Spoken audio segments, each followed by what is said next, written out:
अगर आप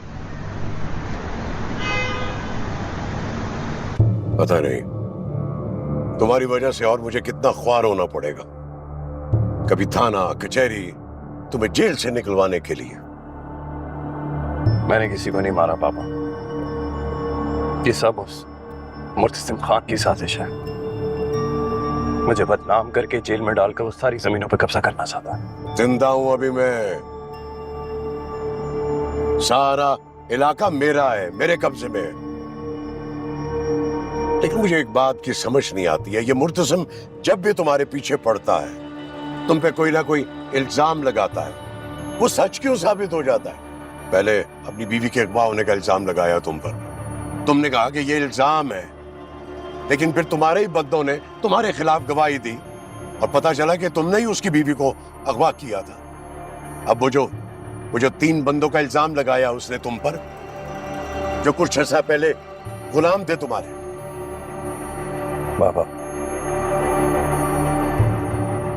मैंने किसी को नहीं मारा।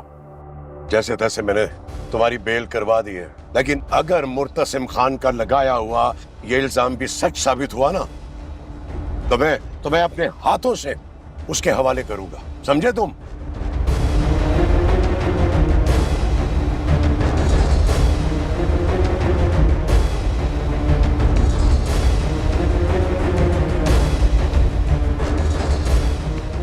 उसकी दुखती रग मेरे हाथ में है, तो कुछ भी साबित नहीं कर पाएगा। मैं उसे इस काबिल ही नहीं छोड़ूंगा।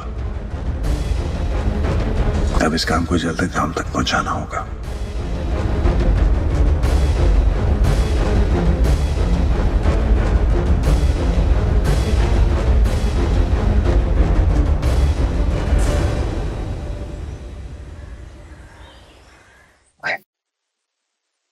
मुझे तुमसे बात करनी है। करो। यहाँ नहीं, कमरे में चलो, इम्पोर्टेंट बात है। अभी मुझे जाना, जैसा वेट करें, मेरे इस बार की बेल हो। मुर्तसिम, मेरी बात सुने बगैर तुम यहाँ से नहीं जा सकते और मुझे इनकार भी नहीं कर सकते हो। क्यों? क्योंकि इम्पोर्टेंट है और मैंने वादा कर लिया है। क्या बात कर रही हो? वादा कर चुकी हूँ, इम्पोर्टेंट बात है, समझ में नहीं आ रहा। मुर्तसिम भाई, वो अनवर बार बार फोन कर रहा है, तुम्हारा इंतजार कर रहा है, गांव जल्दी चले जाओ। जा रहा हूँ माँ साहब। खुदा हाफिज, अल्लाह की अमान में दिया।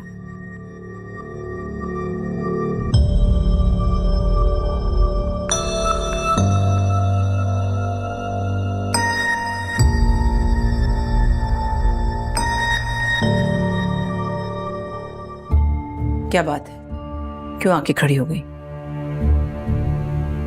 मुझे आपसे कुछ पूछना है। अच्छा, तो सास का ख्याल आ ही गया तुम्हें। खैर पूछो, मगर लिहाज से, तमीज के, तहजीब के दायरे में रहकर। क्या पूछना है? तो मैं ये पूछना चाह रही थी कि आपकी शादी ताजी से कैसे हुई थी? जैसे सबकी शादियां होती हैं।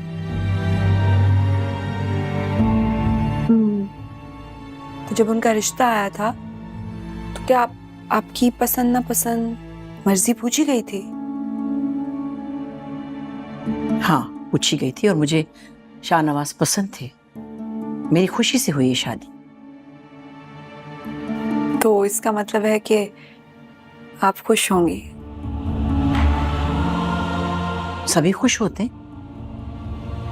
सब नहीं होते। मैं नहीं थी।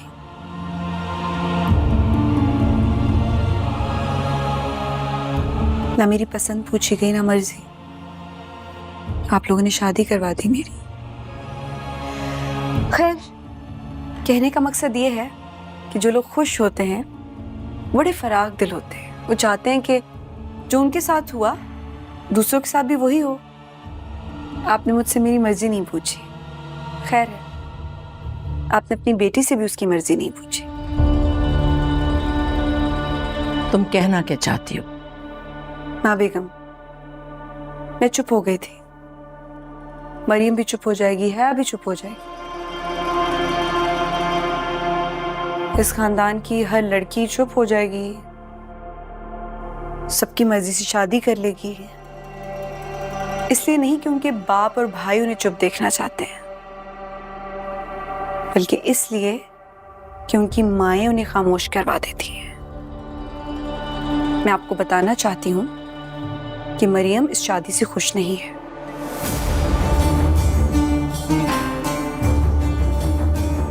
आपको सोचना चाहिए।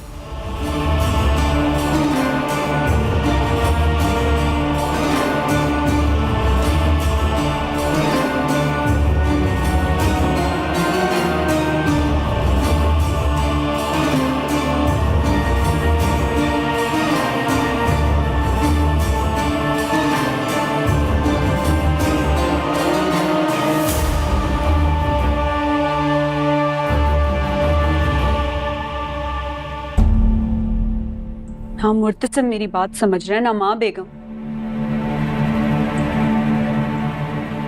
उल्टा इन लोगों को लग रहा है कि मैं मरियम की शादी तोड़ना चाहती हूँ। रिडिकुलस।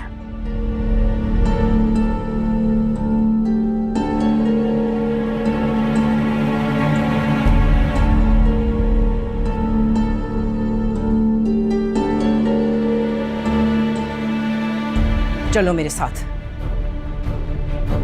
माँ बेगम, चलो। माँ बेगम, बहुत जुबान चलने लगी तुम्हारी। चलो मेरे साथ। मेरी बात तो सुने, मैं क्या कह रही हूँ एक दफा।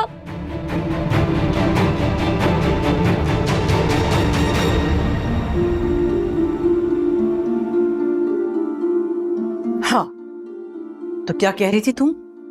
कि मैं अपनी बेटी की पसंद का ख्याल नहीं रखती, उसकी मर्जी के खिलाफ उसकी शादी कर रही हूँ, मुझे अपनी बेटी का ख्याल नहीं है, यही कह रही थी ना तुम? तो मैंने सोचा क्यों ना मैं मरियम से खुद बात कर लूं। क्यों मरियम, मैं तुम्हारी माँ हूं, क्या मुझे अपनी मर्जी से तुम्हारी शादी करने का कोई हक नहीं है?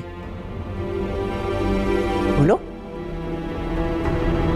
मैंने बेवगी में तुम्हें पाला है, अकेले, तुम्हारी हर ख्वाहिश पूरी की है, जिस चीज पर तुमने उंगली रखी मैंने वो तुम्हें दिला के दी। तुम्हारा बाप नहीं था, मैं तुम्हारी बाप की जगह थी। तुम पढ़ना चाहती थी, मैंने खानदान की मर्जी के खिलाफ तुम्हें जाकर पढ़ाया। अब और क्या करूं? मर जाऊं क्या?